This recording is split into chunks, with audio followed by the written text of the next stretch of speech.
Welcome to the viewers. In the chapter of the electrostatics, the first unit, already we have discussed about the types of charges, and today we are going to discuss the basic properties of the charge. We know that there are three properties here. We can see one by one. The first one is the electric charge. Second is the conservation of charge. The third property is the quantization of the electric charge. And we know that the electric charge is an intrinsic and fundamental property. The charges in a matter, it was carried by the subatomic particles of the atoms of the matter.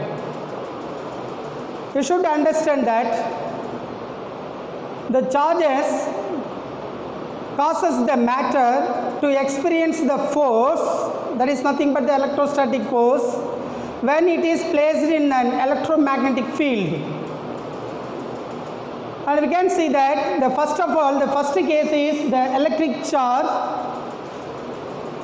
Already I told to you the intrinsic and fundamental property of the particle. We know there are types of the charges, positive and negative charges.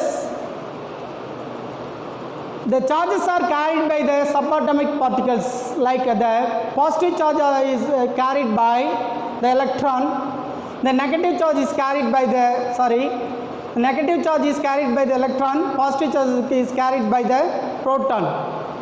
We know that consider an atom, the nucleus, it contains the protons, neutrons and electrons, and basically the atoms is neutrally because of the electron and the proton. And the second one is the conservation of the charge. We can know that in a system, or you can take as a universe, the total electric charge in the universe is constant. That is, we know that already we have studied in the previous classes, the conservation law of energy. The same as that of the conservation of the electric charge. The electric charge can neither be created nor be destroyed. So we can say that the total electric charge in the universe is constant, and the change in the charge will always zero according to the conservation of the charge. We know that, let us consider that glass and silk. If you rub the glass with the silk, it will be the positive charges. Because of that, the positive charges are transferred from the glass to silk. Then the glass attains the positive charge and the silk attains the negative charge. And let us come to the third one, the quantization of the charge. The charge is nothing but the integral multiples of the fundamental unit of charge, that is Q is equal to NE. The equations for the quantization of the charge, here the N is nothing but the integer. It takes the values of 0, plus or minus 1, plus or minus 2 and so on. And by the Millikan's experiments, the charge of an electron can be found. For the electron, it takes the minus 1.6 into 10 power minus 19 coulomb. For the proton, the charge of an electron is equal to 1.6 into 10 power minus 19 coulomb. So we have to change the sign only for the electron and proton.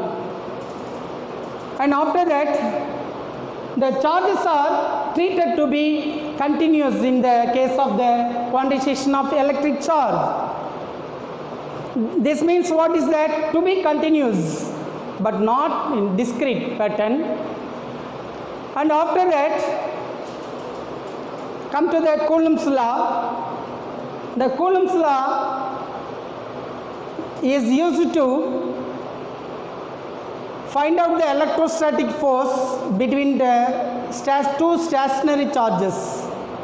So this law explains only the interaction between the two stationary charges or the rest charges, we know that. And let us consider 2 point charges Q1 and Q2. And before that we should know what is meant by point charge.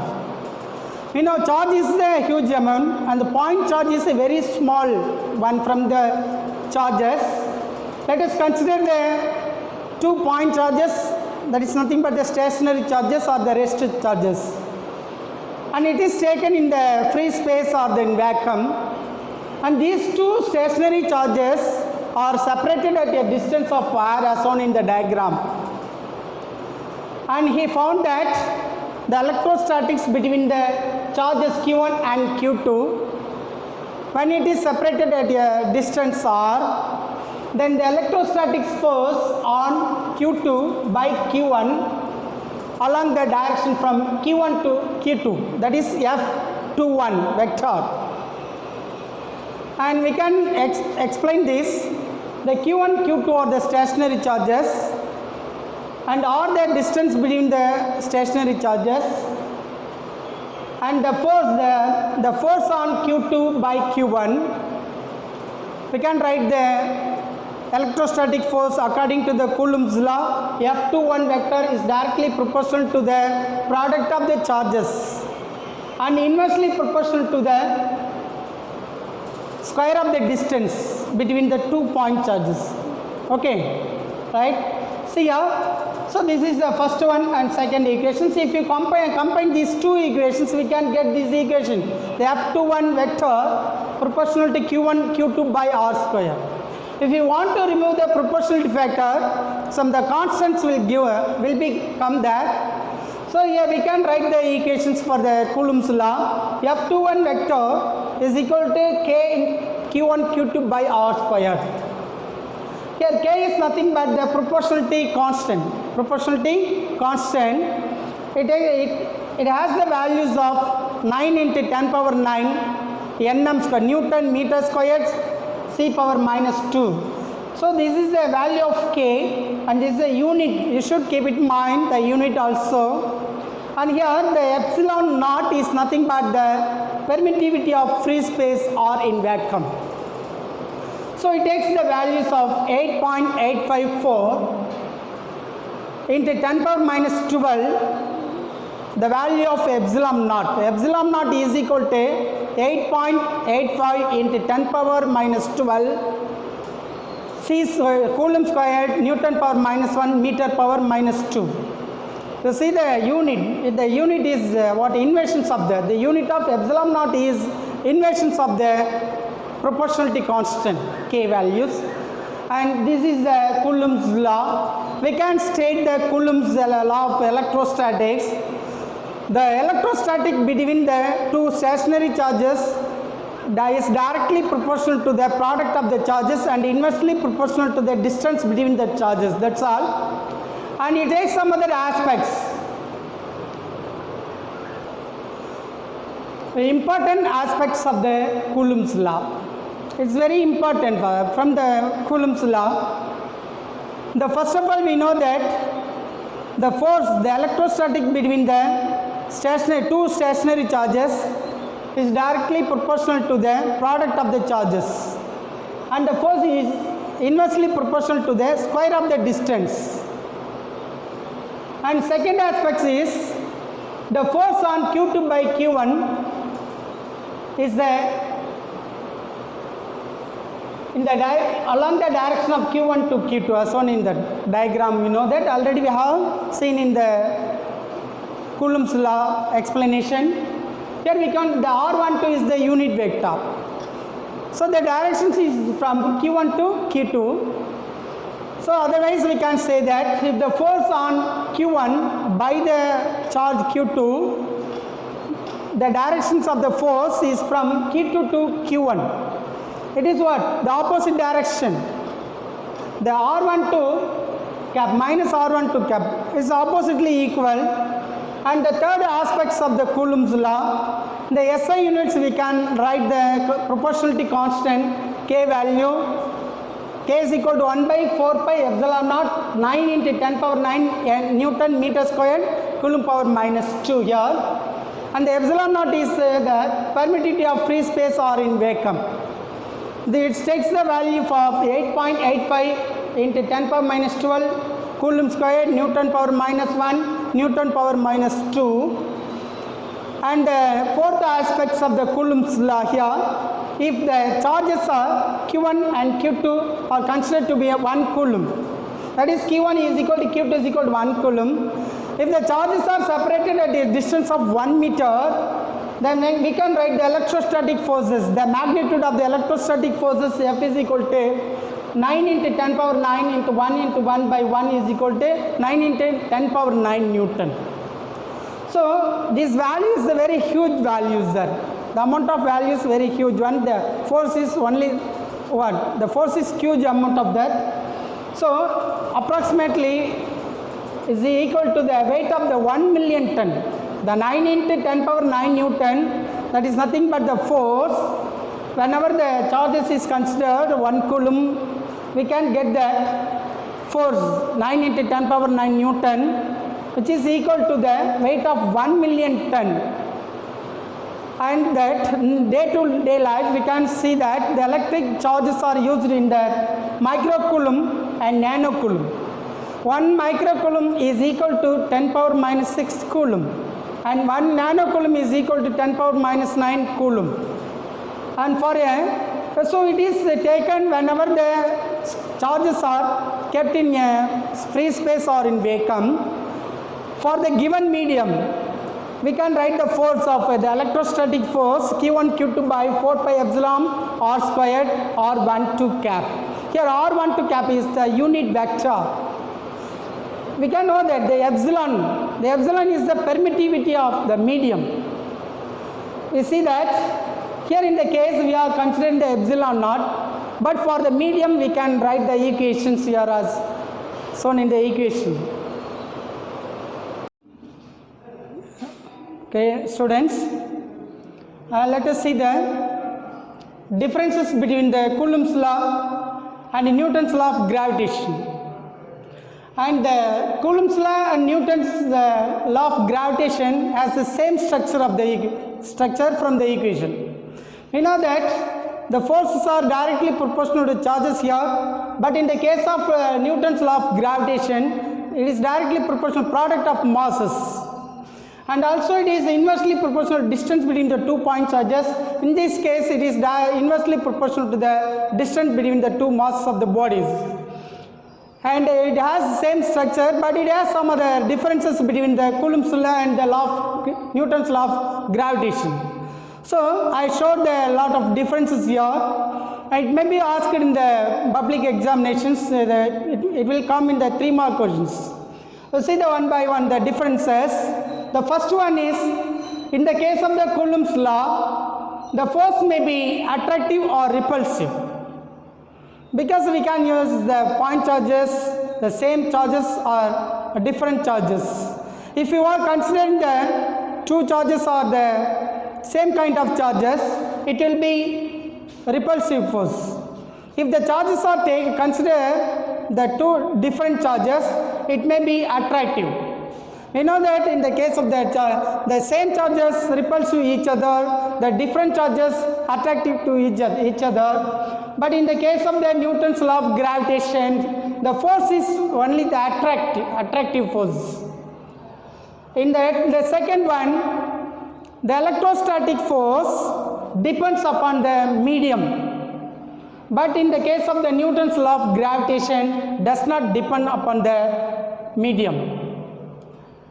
Whatever may be the medium, the force is same, but according to the medium, the force will be differ. The third difference here, the magnitude of the force is greater for smaller size of the objects. But in the case is the Newton's law of gravitation, the force is lesser one. Then the fourth difference, the constant proportionality value is 9 into 10 power 9 Newton meter squared Coulomb power minus 2. But in the case the universal gravitational constant capital G is equal to 6.626 into 10 power minus 11 Newton meter squared and kg kilogram meter power minus 2. You see this difference here. In the case, we are considering the two charges. So here Coulomb power minus 2. But in the case, in this law, we are considering the two masses here. So we are writing the kilogram power minus 2. So you keep it in mind, here Newton, the unit of the proportional constant in the Coulomb's law, Newton meter squared Coulomb power minus 2. But in the case of the Newton's law of gravitation, the unit of gravitational, universal gravitational constant is Newton meter squared kilogram power minus 2. And next one, the fifth one difference, the Coulomb's law obeys the Newton's third law.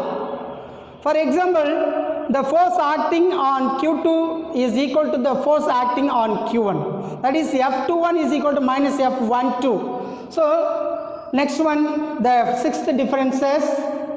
In the case of the Coulomb's law of electrostatics, if the charges are moving, the stationary or the rest charges Q1, Q2 are in motion, there is some additional forces there.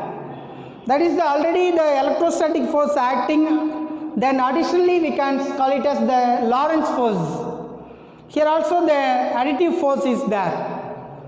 So the charges are in motion, there is an additional force comes into play with the Coulomb's force.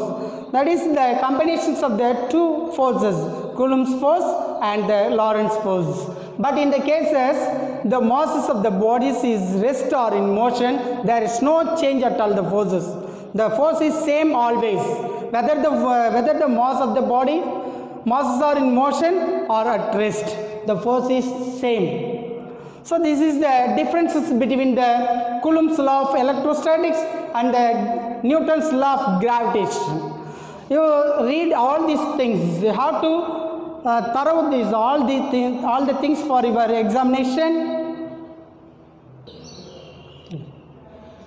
See that. Let us see that superposition principle. Already we have studied about the Coulomb's law. In the case of Coulomb's law of electrostatics, it explains the interaction between the 2 point charges only there. Other than it is not possible to explain the multiple charges in a system, but in the case of the superposition principle, it explains the interaction between the multiple charges in a system. Consider a system, it has a number of charges in this. Let us consider single charges, the other charges, the force due to, we know that whenever the charge is there, around the charges, it has some electric field. If you bring or some other charges will come nearest to that, there is some interaction between the two charges. So here in a system, it consists of the number of charges and it explains the interaction between the multiple charges only. So the superposition principle is nothing but the total forces acting on a given charge is equal to the vector sum of forces exerted on it by all the other charges. So it is 3 more questions. State the superposition principle. We can write the answer. And what is the purpose of using the superposition principle? We can write this point. It explains the interaction between the multiple charges in a system. And let us consider n be the charges of a system. That is nothing but the number of charges in a system. And like Q1, Q2 and so on up to the Q1 charges. If the charge Q1 is there and all the forces by all other charges in the system acting on the Q1, the charges, we can write this. See that the force on Q1 by the charge Q2. We can write the equation F21 vector is equal to K into Q1 Q2 by R21 squared R21 cap, that is nothing but the unit vector. And the case of that, when the force is on Q1 by Q3, we can write the equation. And if the force on Q1 by Q4 means, we can write that F41 K into Q1 into Q4 by R41 squared into R41 cap. So we can write the answer up to this equation. So what is the total force acting on the charge q1 in a system? We can write that the F1 vector. This is the total force acting on the charge q1. That is the sum of the, you know that the vector sum of the forces exerted on it. That is F12 plus F13 plus F14 and so on plus what F1n vector. See that the total force acting on q1 or in a system. So the k is the constant here. It is common for all these factors. Take the constant values out, 1 by 4 pi epsilon naught. We can write q1 q2 by r21 squared r21 cap and so on. The last finally we can write that q1 qn by rn1 into of r n1 cap. So this is a superposition principle for a system. So again I explain this. So it explains the interaction between the multiple charges in a system.